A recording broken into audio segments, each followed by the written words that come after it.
Guys, এই হাঁসের বাচ্চাটি মুরগির বাচ্চার সাথে খেলাধুলা করার কারণে মুরগি হাঁসের বাচ্চাকে ধরে মারতে থাকে। জয় বাংলা, জয় বঙ্গবন্ধু। মাং মাং কোটাই কোনটাই রে ঘুমের মাথায় উড়ে কয় বাবা গাজা খাবা বলিস কি? হাঁস তো তার বাচ্চার কথা শুনে রেগে গিয়ে মুরগির বাচ্চাকে মারধর করতে থাকে। আপনি কি এখন মুখটা বন্ধ কেন? সে কাজটা পালায় না। এই পোকা চোদা কয় কি?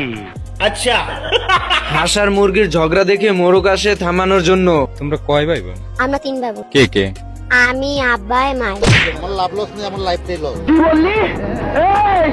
আমি বলুম না, আমার শোরুম করে। এইদিকে হাঁস বাসায় এসে ড্রেককে বলতে থাকে, মরবো আমি রাস্তায় গিয়ে মরবো, তবু এই বাড়িতে আমি থাকবো না।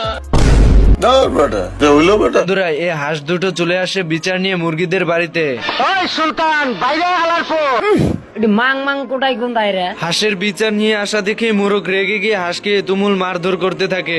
আমারে চিনচ, আমি সানডে মানডে ক্লোজ করছি। হাঁস তো মোরগকে একটি ঘুষি দিয়ে তার বউকে বলতে থাকে, জিম করি বাবা, জিম করি। হ্যাঁ, এবং 4-5 টাকা হতে আলানো আমার লেগা কোনো ব্যাপার না। এদিকে হাঁস আর মোরগের মারামারি দেখে পুরো হাঁসের দল এন্ড মুরগির দল একে অপরকে ডিম চুরাচুরি করতে থাকে। এত হট্টগোল দেখে মুরগি তার বাচ্চাকে নিরাপদ স্থানে রেখে দেয়। এসব দেখে হাঁস তার বাচ্চাকে ঘরের ভিতর বাটির নিচে লুকিয়ে রাখে।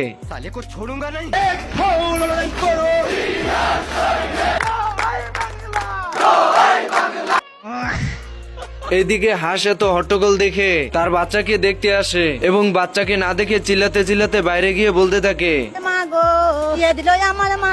হাঁসের কান্না দেখে সবাই মারামারি বন্ধ করে দেয় এবং মোরগ আর হাঁস মিলে তাদের বাচ্চাকে খোঁজার জন্য রওনা হয়। এর ভিতরে তাদের বাচ্চাদেরকে দেখতে পায়।